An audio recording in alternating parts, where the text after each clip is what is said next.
Good morning student. मैं चंद्रकांता आज आपको कक्षा 8वीं से पुस्तक है भारत की खोज, लेखक हैं पंडित जवाहरलाल नेहरू जी। उसका पाठ नंबर 3 सिंधु घाटी सभ्यता। तो इसके प्रश्न उत्तर मैं आज आपको समझा रही हूँ। इससे पहले हमने ये पाठ इसके कई भाग दिए हुए थे, जो सारे मैंने अलग अलग वीडियो बना करके आपको जो है समझाए हैं। तो आपने वो देख ली होंगी वीडियोज, और नहीं देखी है तो वो देखो। तो इसके प्रश्न उत्तर की 5 प्रश्नों के उत्तर मैंने आपको इससे पहले की वीडियो में समझाए हैं। तो आज हम अगला प्रश्न शुरू करते हैं। तो बच्चों आप ध्यान से समझोगे, पहले मैं प्रश्न समझाऊंगी, उसके बाद उसे आपको कॉपी में लिखना कैसे है वो भी बताऊंगी। तो आप जो है ध्यान से सुनोगे, समझोगे और उसको एज इट इज लिखने के बजाय, जैसा कि मैं समझा रही हूँ ऐसा लिखने के बजाय आप अपनी भाषा में लिखोगे। ठीक है। अब अगला जो प्रश्न है वो है महाभारत महाकाव्य के विषय के बारे में लेखक क्या कहते हैं। यानी कि इस पाठ में लेखक जो है पंडित जवाहरलाल नेहरू जी, उन्होंने महाभारत महाकाव्य के विषय में क्या बताया है, तो ये हमें बताना है। इसमें बताया है कि महाभारत काव्य का जो स्थान है, यानी महाभारत का स्थान विश्व की श्रेष्ठतम रचनाओं में है। केवल हमारे भारत में ही नहीं बल्कि पूरे विश्व में सबसे श्रेष्ठ रचना मानी जाती है। यह रचना परंपरा और दंत कथाओं का तथा प्राचीन भारत की राजनीतिक और सामाजिक संस्थाओं का विश्वकोश है। यानी इससे जो है हमें प्राचीन काल में कैसे क्या क्या होता था वो सब पता चलता है। अब आपने टीवी में महाभारत देखी होगी, तो उसमें हम सब जानते हैं कि प्राचीन समय में भी लोग कैसे रहते थे, क्या करते थे, क्या नहीं करते थे, वहाँ पर जो कैसे कैसे राजनीति होती थी वो सब हमें इस ग्रंथ से पता चल जाता है।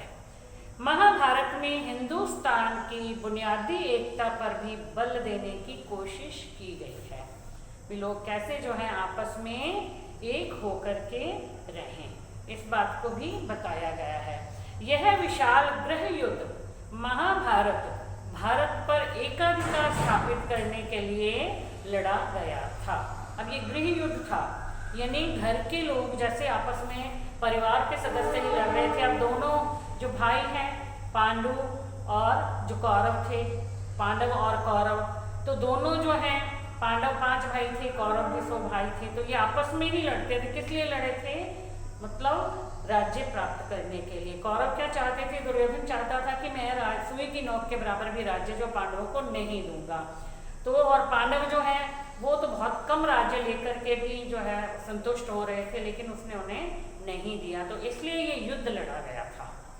ठीक है। अब तो ये गृह युद्ध ही हुआ, मतलब आपस में जो घर के सदस्य ही लड़ रहे हैं। इसी युद्ध से एक अखंड भारत की अवधारणा की शुरुआत हुई। यानी इसी युद्ध से ही भारत की अवधारणा, यानी ये भारत देश बना था, कैसे एक होकर के ये रहे, सब लोग जो हैं एकता स्थापित करके रहने लगे थे। इसके बाद कि कैसे आपस में यदि लड़ाई झगड़ा होता है, आपस में ही लड़ते हैं, तो किस तरह से पूरा के पूरा कुल ही जो है नष्ट हो जाता है, वंश नष्ट हो जाता है। तो इससे बाद से फिर क्या हुआ था कि आपस में सब जो है मिलजुल करके रहें, ऐसा जो है अवधारणा की शुरुआत हुई थी। महाभारत से मिलने वाली शिक्षा को एक वाक्य में इस तरह से सूत्रबद्ध किया गया है। कैसे बताया गया? एक ही वाक्य में बता दिया गया है कि हमें इस पूरी महाभारत से, पूरे महाभारत ग्रंथ से क्या शिक्षा मिलती है, उसको एक वाक्य में बताया है कि दूसरों के साथ ऐसा व्यवहार मत करो जो तुम्हें स्वयं अपने लिए स्वीकार ना हो। यानी यदि कोई दूसरा व्यक्ति हमारे साथ गलत व्यवहार करता है तो हमें वो अच्छा नहीं लगता। इसका मतलब क्या? जो हमें अच्छा नहीं लग रहा तो वो किसी दूसरे को भी अच्छा नहीं लगेगा। तो हमें वैसा व्यवहार नहीं करना चाहिए, गलत व्यवहार नहीं करना चाहिए। इसमें लोक मंगल पर बल दिया गया है, लोगों के मंगल की कामना की गई है। यानी सब लोग सुखी हों, सभी निरोग रहें, सभी का कल्याण हो, इस बात पर बल दिया गया है। तो बच्चों इस प्रश्न का उत्तर आपको लिखना है। महाभारत का स्थान विश्व की श्रेष्ठतम रचनाओं में है। यह रचना परंपरा और दंत कथाओं तथा प्राचीन भारत की राजनीतिक और सामाजिक संस्थाओं का विश्वकोश है। वह महाभारत में हिंदुस्तान की बुनियादी एकता पर बल देने की कोशिश की गई है। यह विशाल गृहयुद्ध महाभारत भारत पर एकाधिकार स्थापित करने के लिए लड़ा गया था। महाभारत से मिलने वाली शिक्षा को एक वाक्य में इस तरह से सूत्रबद्ध किया गया है कि दूसरों के साथ ऐसा व्यवहार मत करो जो तुम्हें स्वयं अपने लिए स्वीकार ना हो। इसमें लोक मंगल पर बल दिया गया है, यानी लोगों के मंगल की कामना की गई है। महाभारत में यह भी कहा गया है जो बात लोक कल्याण में नहीं हो और जिसे करते हुए तुम्हें शर्म आए वह कभी नहीं करनी चाहिए, यानी उस बात को कभी नहीं करना चाहिए। अगला प्रश्न आता है, कौटिल्य के अर्थशास्त्र में अनेक विषयों की चर्चा है, लेकिन विशेष परिस्थितियों में मान्यता प्राप्त विषयों को बताइए। तो क्या है, अब इस पुस्तक में जो है किस किस की चर्चा की गई है, ये बच्चों आपने पढ़ा, मैंने समझाया था, तो इसके बुक के अंदर भी ये लिखा हुआ है, मिलेगा आपको। इस पुस्तक में चर्चित जो विषय हैं वो है व्यापार, वाणिज्य, न्यायालय, नगर व्यवस्था, विवाह, तलाक, स्त्रियों के अधिकार, सिंचाई, बागवानी, पासपोर्ट, जेल, ये सभी विषय इसमें शामिल हैं।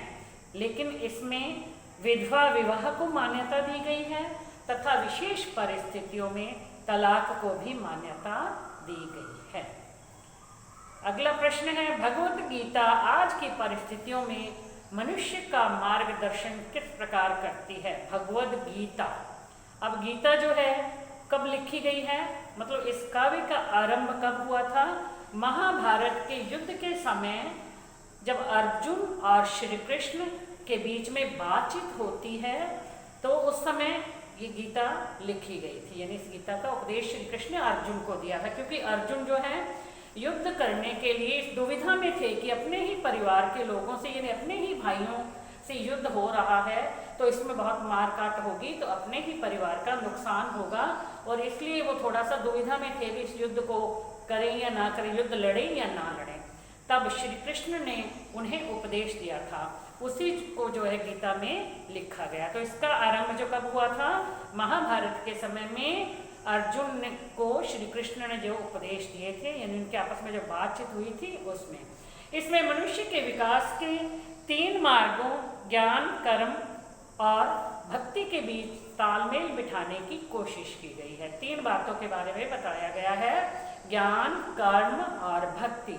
गीता में जीवन के कर्तव्यों को पालन करने के लिए श्रेष्ठ कर्म को ही श्रेष्ठ बताया गया है, मतलब हम जीवन में जीवन जीते हुए अपने कर्तव्यों का पालन करते हुए कर्म करते जाएं। इसमें बताया गया है कि व्यक्ति को सिर्फ कर्म करने चाहिए, फल की इच्छा नहीं करनी चाहिए। वो कहते हैं ना भी जैसा कर्म करोगे वैसा फल प्राप्त होगा, तो भगवान वैसा ही फल अपने आप ही दे देंगे। तो हमें अच्छे कर्म करने चाहिए, तो यही गीता में बताया गया है। अकर्मण्यता की निंदा की गई है, जो व्यक्ति कर्म नहीं करते हैं, अच्छे कर्म नहीं करते हैं, उनकी निंदा की गई है। इस बात पर बल दिया गया है कि कर्म जीवन को के समय कर्म तथा जीवन को समय के उच्चतम आदर्शों के रूप में मानना चाहिए, क्योंकि ये आदर्श समय समय पर अपने आप ही बदल जाते हैं। युग धर्म के अपने आदर्श को हमें हमेशा ध्यान में रखना चाहिए। तो अब ये प्रश्न आप कैसे लिखोगे बच्चों? इस काव्य का आरंभ महाभारत के युद्ध के समय अर्जुन और श्री कृष्ण के बीच हुई बातचीत से होता है। इसमें मनुष्य के विकास के 3 मार्ग ज्ञान, कर्म और भक्ति के बीच तालमेल बिठाने की कोशिश की गई है। गीता में जीवन के कर्तव्यों के पालन के लिए कर्म को श्रेष्ठ माना गया है, अकर्मण्यता की निंदा की गई है और इस बात पर बल दिया गया है कि कर्म तथा जीवन को ही समय के उच्चतम आदर्शों के रूप में मानना चाहिए, क्योंकि ये आदर्श समय समय पर अपने आप ही बदल जाते हैं। युग धर्म के अपने आदर्शों को हमें हमेशा ध्यान रखना चाहिए। अब प्रश्न आता है, तक्षशिला विश्वविद्यालय में शिक्षा प्राप्त करने के लिए लोग कहाँ कहाँ से आते थे। अब बच्चों बुक में दिया हुआ है, उसमें सिर्फ ये लिखा है कि बहुत दूर दूर से आते थे, तो ये इसका उत्तर नहीं होगा कि बहुत दूर दूर से आते थे। दूर दूर मतलब अब हम कहें कि हाँ हमारे स्कूल में बच्चे कहाँ कहाँ से आते हैं, तो बहुत दूर से आते नहीं, तो हमें नाम भी बताना पड़ेगा। तो तक्षशिला में विद्या प्राप्त करने के लिए भारत के अलावा अन्य देशों से जैसे नेपाल, भूटान, जापान यानी आदि देशों से भी बच्चे विद्यार्थी शिक्षा प्राप्त करने के लिए आते थे।